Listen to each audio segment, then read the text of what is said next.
1. Here we go!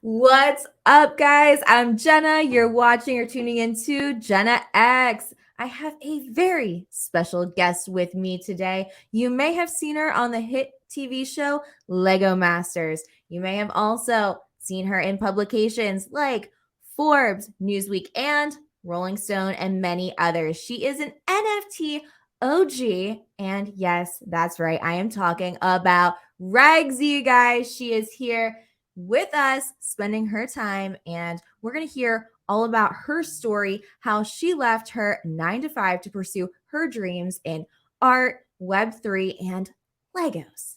Guys, how awesome is that? Plus, we're going to get to hear what she's focusing on now.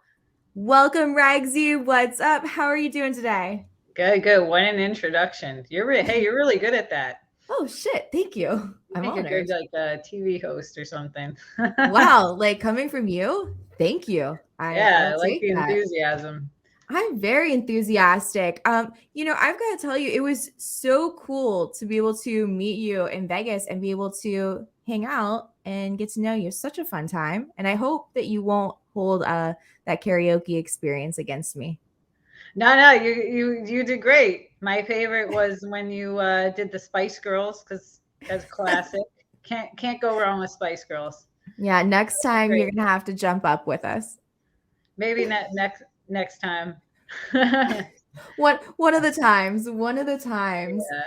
So, Ragzy, I would love to hear about your story. How did you get here? What is your background? How did you get to where you are now in Web3? Take us on your journey. Oh, yeah. Well, thanks again, too, for having me on. It was such a pleasure meeting you. It's always like interesting to meet, different people in the Web3 space and different groups. And I feel like all these different groups are passionate about all these different things. So it's really been cool kind of getting to know all the different communities across Web3.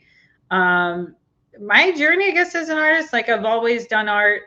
I was the stereotypical person that didn't believe you could do art till like later in life. I always believed this idea of the starving artist, right? That we've all heard, and didn't know I could do it as a real profession and real career. It was just always something I kind of did in the background. And I kind of just kept making art and entering it into shows. And it was one year where that really kind of changed everything for me was when I made one of my first pieces. It was a pixel art piece out of Lego. And it was a portrait of Abraham Lincoln. And it caught the eye of a very prestigious gallery. And that's kind of when things really started happening for me in my career as an artist. And so it's funny that I think a lot of people don't know this. We're in Web3, and you see all the pixel art and block art is so popular. That's something I had been doing in the galleries for years, and it's also what had put me on the map as an artist. So when I saw all this style of art kind of exploding out of the NFT space, I got really excited because it's in line with what I already do. So I'm really excited about the space, really passionate about NFTs and the art that's coming out of the space. So how long have you been working with Lego specifically? Like since you were wee little? No, actually, that's the funny thing. I don't remember playing with Lego so much as a child. I always liked blocks. My grandfather was a mason, and his family has a very long history, deep rooted in masonry. So I think that's kind of where the fascination with building blocks stems from in like this subconscious way. I had this dream as an adult when I was an artist, because I do paintings and other media like that. I had this dream that I made this portrait called Lego Lincoln. And it was little blocks. And I thought it was so smart that I literally woke myself out of sleep to write it down. And then the next day, that was my first experience making art with actual Lego bricks. And after that, I kind of became obsessed with this idea of using the blocks to create images. And yeah, and the rest is history. I just kind of kept doing it from there. Wow. So did you turn that into an NFT then? No, I haven't actually. It was a few years ago. So I sold a lot of like different works in that style in real life in the galleries and stuff, but I haven't done any of the gallery works that I've done in that kind of like pixel block art style on chain. Yeah, but maybe eventually. My first series I did NFTs they were block pixelated hearts, and that was the first style of NFTs that I put on chain, and that was on Ethereum. I saw those. Those were super cute. So were they all digital, or did you make actual physical ones to go with the NFTs? No, they were all digital. Okay. All digital. It was called Bite Candy. Yeah. I like the idea that it was purely digital, because I think I look at the NFT space a lot differently than the majority of the space, which is like can be a really great thing because a different perspective, but a bad thing at times because then I don't understand, certain things like how people like buy, go about buying NFTs, right? So I'm looking at the NFT space as a perspective from somebody who's from the gallery world, like an artist. And I thought it's an art in itself that you're kind of selling this code. You're right. The image is attached to this code and you're owning the code. And I think that's just such a beautiful art in itself that for me personally, I don't really think it needs a phygital item or a physical item attached to it. But others think quite differently, right? They'll buy an NFT and they'll be like, well, what's the utility? What do I get with this NFT? So it's very different than how I was thinking of it when I started the series. But it did really well. Every piece I wanted to sell, I did sell to an art collector, and most of my collectors don't want to sell them. They still have them, and it was a really cool experience. That's great. That's impressive. Like a lot of people cannot sell their NFTs and their artworks. That's really, really impressive. Yeah, I mean, I kind of just, to advise to any other artists, I kind of just did what I wanted to do. I think blockchain is all like one big experiment. At the end of the day, especially right now, it's new tech kind of emerging every day. So I kind of just did what I wanted to do.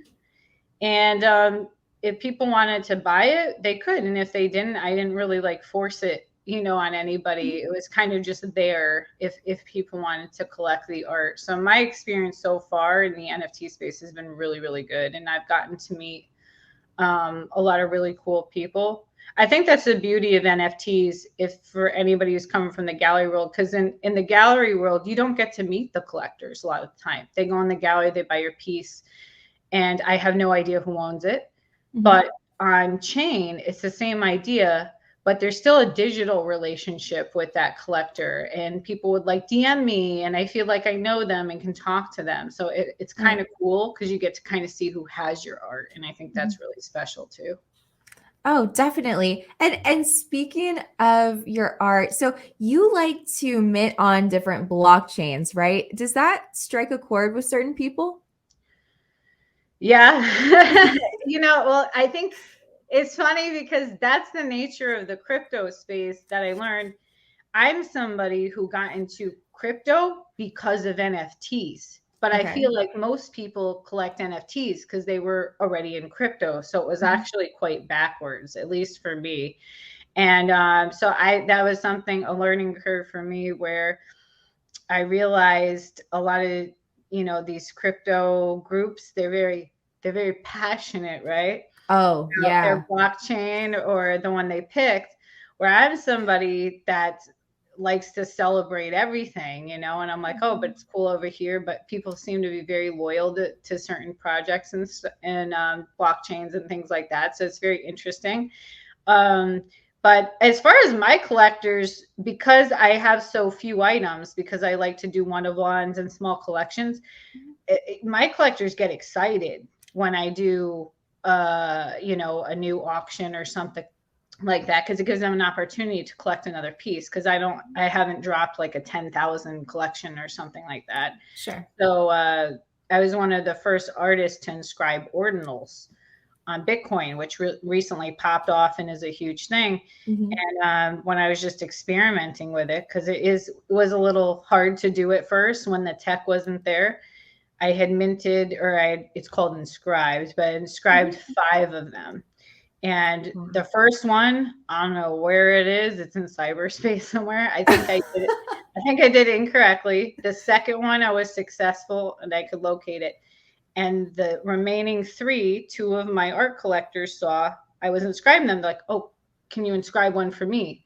So I think for my collectors, they get excited when I create art in these different chains, because it gives them an avenue to get something else from me. So I think it's a little different for me than maybe if you dropped like a 10,000 project and now you're like, and now we're dropping another 10,000 project, then it's different, because then it's like, well, wait, that's too many, I don't know. So it's a little different, I think, the way I went about things. Right. I think it's better to have less of something and it mean more. I think that, people are kind of really tired of just a random 10,000 piece collection. I mean, it's just, we're at a point now where if it has that, you need to know what the utility is. And God forbid you say the word utility in the NFT space, because, the SEC is like going to come after you. They hate that word utility. You have to be so careful. So I like that your art is the utility. Yeah, I mean, especially with Bite Candy, that was kind of the way I was thinking of it, is here's the art. Do you want it or not? Yes or no? It was kind of like the same way I would go about it in a gallery. But that being said, since you mentioned utility, at first I was kind of like, well, my art doesn't need utility. And then I saw all of this innovation come out of the space and all these things people were doing. And I was like, well, maybe I do. Maybe I do want to create art with utility, and it makes the art kind of limitless in a way, right? And it doesn't have to be the same kind of utility that other people have been promoting in the space, like, all these different things like tickets to parties and stuff like that. Mm-hmm. But what if it could be something else? And so I started thinking of that idea, and kind of exploring it now, like with my new series, because that's going to be on the XRPL, because I really like this idea of, you get the art, but then the art expands in a way, like there's all these other components to it. And so I've kind of done a 360 from when my NFTs first come out, and I was actually kind of against utility. I think a lot of artists, like gallery artists, were at first like, oh, well, no, my art's good enough. But it's not about whether it's good enough or not. It's about like, well, how can we use the technology to further the story of art and to really, harvest the idea of the art. So that's something I've been exploring recently. And since you just mentioned the XRPL, which I was super excited about, and that's how I actually had discovered you. I believe you were speaking at NFT NYC, and I had seen the promotion, and Ripple also sharing your work, or employees from Ripple and such. So you had mentioned, I believe, in Vegas that you actually received the Ripple Creator Fund. Can you let us know like what's going on with that, what that means, and more about that project? Yeah, well, I thought it was a great play by Ripple, because I personally did not know about the XRPL. I didn't know what it was. I knew like what the token of that's associated with Ripple is and all that, and I knew what XRP was and stuff, but I didn't know what the XRPL was. I was like, what's that? And I had seen they had this creator fund where they were looking for artists. And that's kind of what got my attention. So I had applied, and was very, very grateful that I was selected. And I started kind of exploring this technology of the ledger. And I was like, oh, well, this is something really cool, especially for someone like me. And I was fortunate enough to get a keynote with David Schwartz. Yeah. And we talked about this because, with Ethereum, Ethereum's cool in a sense because you can do all these crazy things with the smart contract that are really complex. But I feel like for somebody like me, the ledger is really great tech because I can kind of just put my art on top, so to speak. And it's just like it's more of a seamless transaction. And I feel like that's part of the art collecting experience is you want it to be a good experience for the collector. I feel like a lot of people that bought NFTs on Ethereum encountered a bad experience when the gas fees were high or they didn't get the NFT right away. And as far as I know, they've fixed the things by moving the chain or whatever. But I started exploring these other blockchains and seeing, well, what if this particular type of art might be better over here? And so I started looking at the ledger, and I thought that would be a good place to put my art because it seemed like a better collector experience. It seems like it's faster, and the fees are so small; they're almost minuscule. It's basically like there is no fee, right? And I like that experience in particular for my collectors, at least, that it's kind of seamless, so that it's like more of a feel good rather than I remember buying some NFTs at times on like ETH and thinking I was going to have a heart attack because I didn't get it or something right away or something like that, Yes. And those fees, they were horrible. I can't even tell you, like, I got sucked down the crypto pill rabbit hole on ETH, and like these pills were supposed to change your life. Well, that didn't happen. Go figure. But my God, the fees. Oh, it was like hundreds and hundreds of dollars. Paid it anyway because I had to have this pill. Worst pills of my life. Didn't even get high. Yeah, the e-chain, I've had like my own experiences of it. I love so many different blockchains though. Like I love this series I put on Ethereum. I love the ordinals I inscribed. I also have some NFTs on Polygon. I have one NFT I put on BNB for a charity auction. So I like exploring these different chains because I also think you get a more diverse collector base like that too. You get to expose your art to different audiences because the crypto space is so loyal to their blockchain. So if you're an artist, you're just trying to get the message of your art out there. I look at these blockchains like galleries in a way. Why wouldn't you put your art in multiple galleries? Because then you're exposing your work to different audiences, and some audiences might resonate with it and others may not, but that's for each individual to decide, right? So it's been interesting to me because I don't think a lot of artists put their work on different chains, many different chains, but it's worked out really great for me so far. Is it okay if we share, because I know you haven't done any promotion yet really at all for your collection on the XRPL. Can I share that Twitter? Oh yeah, just keep on the low. Yeah, okay. We'll do a sneak for Jenna's audiences. Sure, yeah. Yes. We put out one tweet as a test pilot, getting the exclusive VIP preview. And I caught that tweet. I was like, hey, listen, whatever blockchain you're going on, I am following you now. So guys, here we go. Tell us about it a little bit. Thanks, I appreciate it. Yeah, so I'm doing my new NFT is called Space Mermaids, and I just love. I can't say too much, but I love it. But we did put out our very first tweet that says Neon Nebula loading, and it seems like people have found the secret page here. I think we got 77 people found it. Yeah, and I'm so gonna make more. I just retweeted. That's pretty good, honestly. I'll take it. 77 is good. Yeah, I'm really excited about it. It's in like my classic kind of block pixel style. I wanted to do something that that's very fun and inviting, and but still captures that essence of the blockchain. So kind of had to go with like the block theme. Yeah, but I'm excited for it. And they're not your average mermaids, obviously, because they're space mermaids. So that's cool stuff. I'm excited for it for you. Yeah, I love it. So it's something I had come up with. I think like it was like 2 or 3 years ago. I was at this. There's a beach in Montauk, New York, which is like this tip of New York there, where it's all open Atlantic. And it was in the middle of summer, and I was actually there for another artist party. And I always dress. Well, you've seen how I dress. It's usually very punk rock, I a love lot your of style. studs.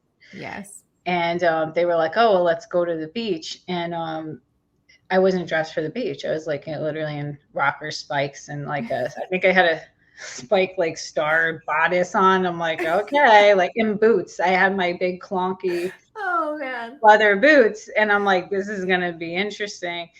And then so we had gone to the beach, and then like they had took a photo of me that I put on my Instagram. And in the moment, I was like, I'm an intergalactic space mermaid.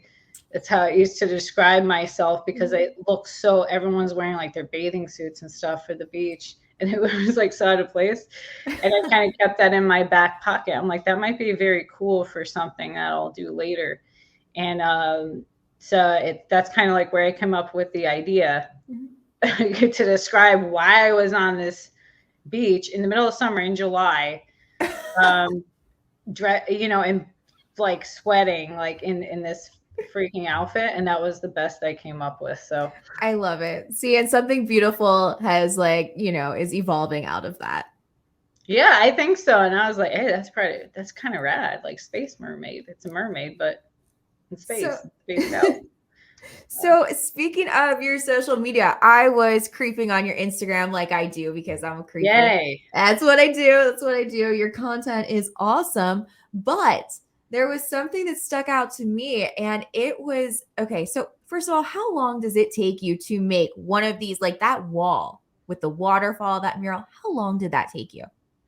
That one is a 20-foot wall, 20 feet by 5 feet, I believe. That one took about 3 months, but I did take my time with it. It's got over 100,000 pieces on it.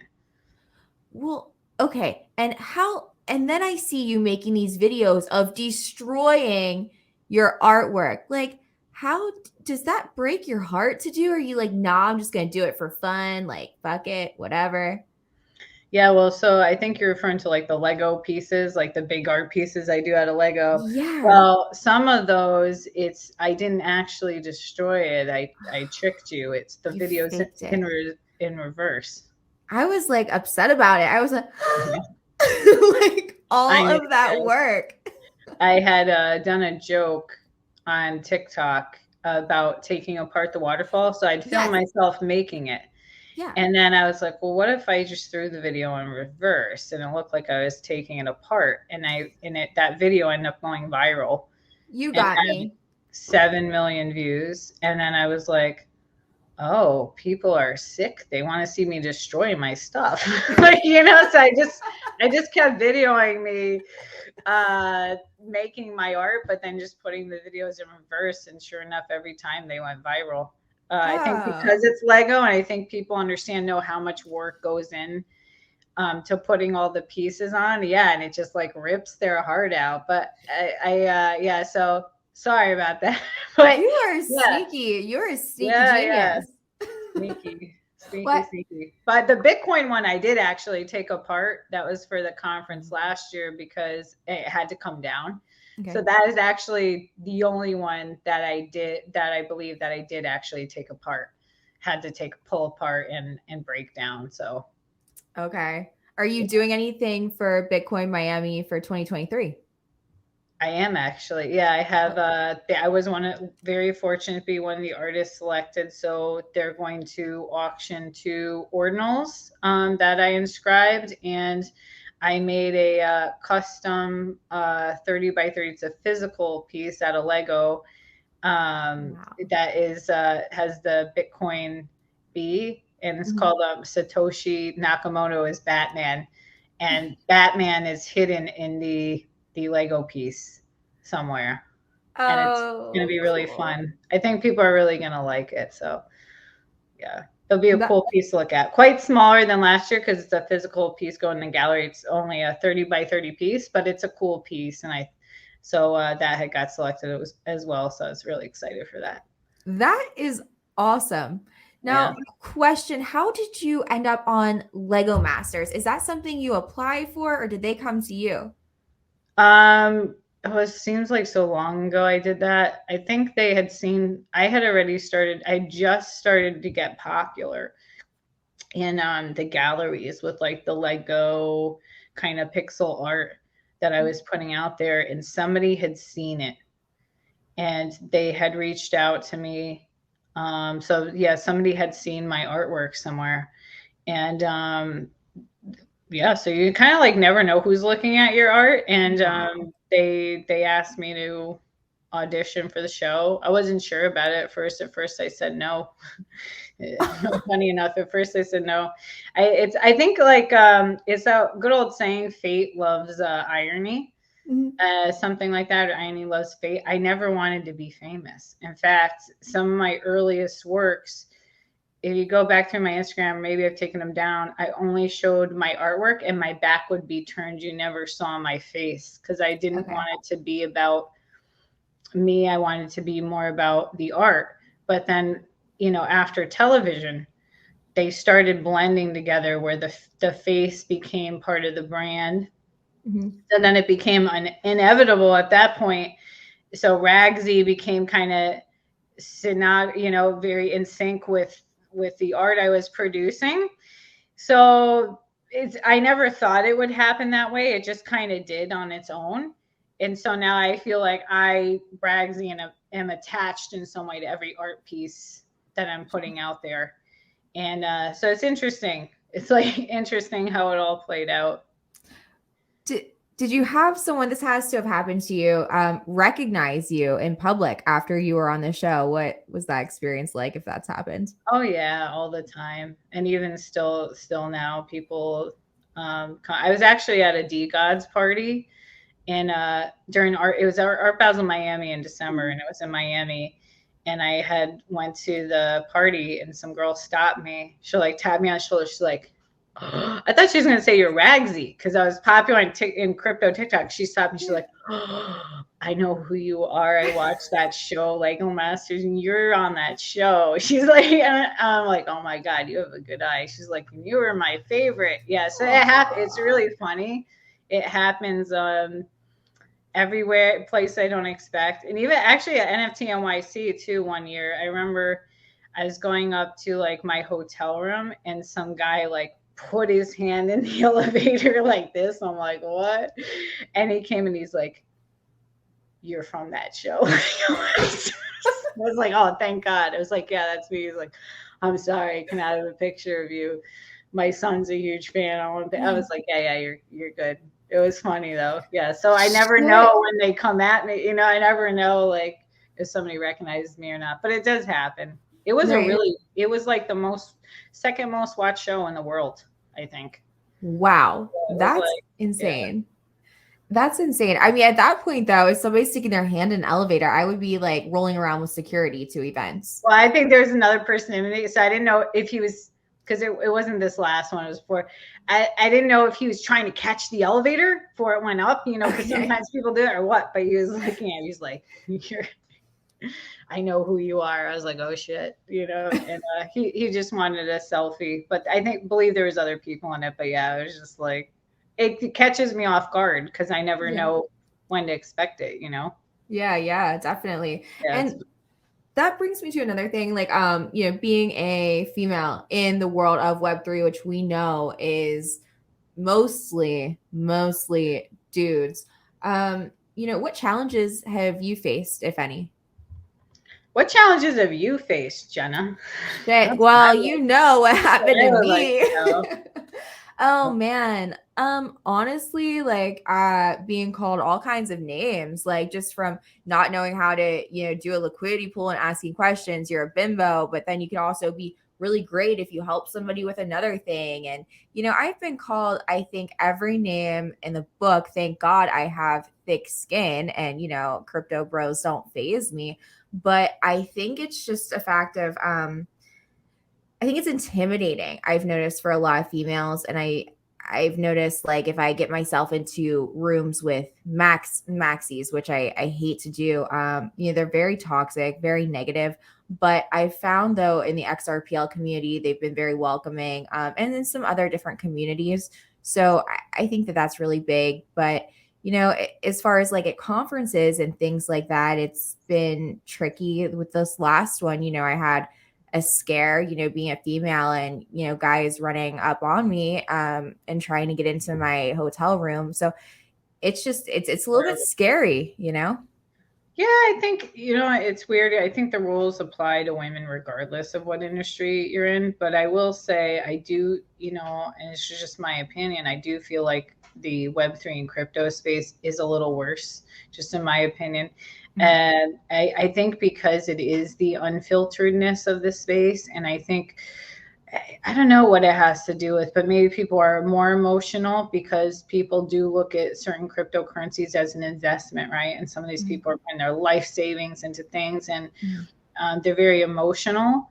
But I will say it is a tough space. I think it's tough if you're a female anywhere. That's just life, right? But I think, something about the crypto space, it's just, I've met like some of the worst people I've ever met in my life in the space, but I've also met some of the brightest and most talented people.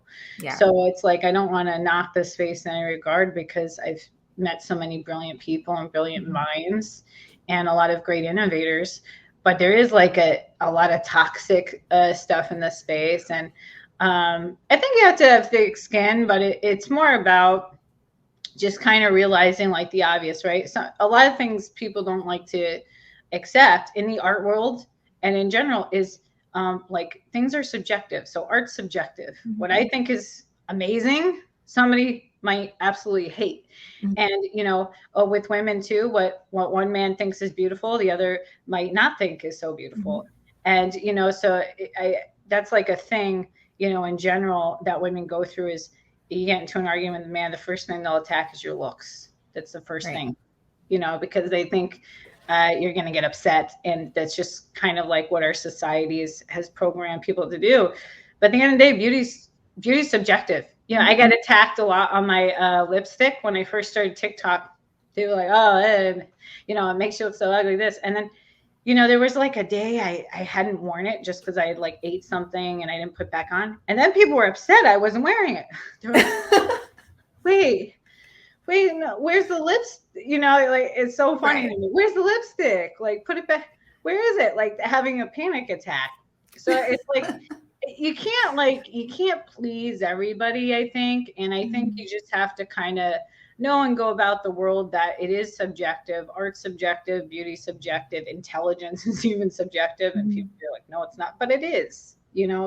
Everyone's entitled to their opinion. At the end of the day, negativity sucks, but with we're in the day and age of the internet, it's kind of like an open sea, and people can just kind of say whatever they want to, and they will. So I think,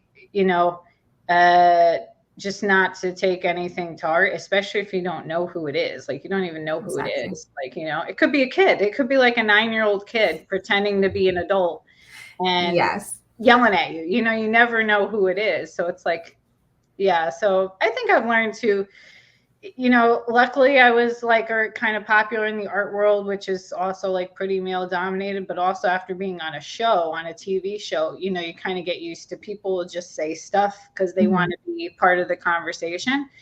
And some of those things a lot of time won't be very nice, but it's like, but I don't even really know who those people are. So it's like, I was asked like, well, whose opinion is it? Even if it's my art, that piece of art looks like crap or whatever. Well, they don't have to buy it. And that's the thing with me too, if somebody doesn't like a piece I did, I won't try and convince them otherwise, because they're actually entitled to their opinion. Yeah. If they think it looks like crap and they don't like it, they can think that. I'm not going to try and change their mind. But, because they're not my target audience. My target audience is the person who thinks it's amazing and values it, right? And I think that's true for everything. So I think just applying those principles as a female, is really important. But it's tough, because people come at you, But it's like, what are you going to do? They're not going to stop. That's always going to be a thing, unfortunately. I think. Exactly. That's amazing response to that. So, what do you have coming up next? You said Bitcoin Miami. Are there any other events that anybody could expect to see you at, speaking at, or anything? Well, after that, I'm taking a flight. I'm very fortunate enough. I was selected to be artist in residence for an AI summit in Detroit. I'm Airbnb. Yeah, I'm excited. Airbnb has selected me to be doing something very special with some of the robots. So I'm very excited. I'm really excited for that because AI is such a big thing now, Yeah. and robots. So that's going to be this upcoming weekend into next week. So I have like a full boat this week. And meanwhile, I'm working almost every day, on my XRPL NFTs on Space Mermaid. Yeah. So I'm kind of just been so busy recently, and I'm so excited for Space Mermaid. I think it's some of my best work. I just love what I created. I can't wait to share it with everybody. It's going to be like such a great time. I can't wait. That's amazing. You know what? And just such blessings to be able to follow your passion and do what you love. And I love that you are sitting here. You are living proof that, guys, you can follow your dreams. You absolutely can, but you've got to put your mind to it and you've got to be dedicated. Yeah, I think so. You can do anything you want to pursue. You just have to find the courage to go do it. And that can be anything. That was the best piece of advice I'd gotten, actually, from Ray Dalio, who wrote a book called Principles. He's was an ex Bridgewater CEO, which is one of the largest hedge funds in the world. And that was the best piece of advice I ever got, was you have to find that step one is actually just finding the courage to go do it. And, the higher you go, the harder you're going to crash, because when you reach high, the crash will be harder. So you have to make sure you're prepared for that. Yeah, I didn't know where being an artist would take me. I just kind of went to the beat of my own drum, and it kind of landed me here in Web3, in the NFT space.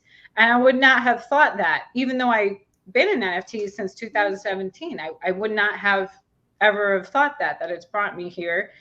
And but it has, and so it's also interesting to me. You kind of never know when you follow like things that you like where it's going to end up taking you. So I always encourage people to just do what you love to do. And at the end of the day, just life's too short. And that's also why I like to take risks and experiment, right? Like this is all, and even with the blockchain stuff, I put my art on different blockchains, right? I like to take risks because we don't really know what's going to evolve from the technology that's there. So why would I not take advantage of it as an artist? And I think the ledger is very smooth. It's like a smooth transaction.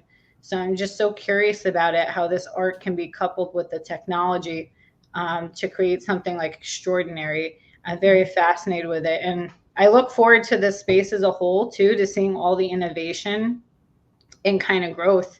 Not just from like NFT artists, but from these CTOs and people actually building the tech. Like it seems like they're coming up with new stuff every single day.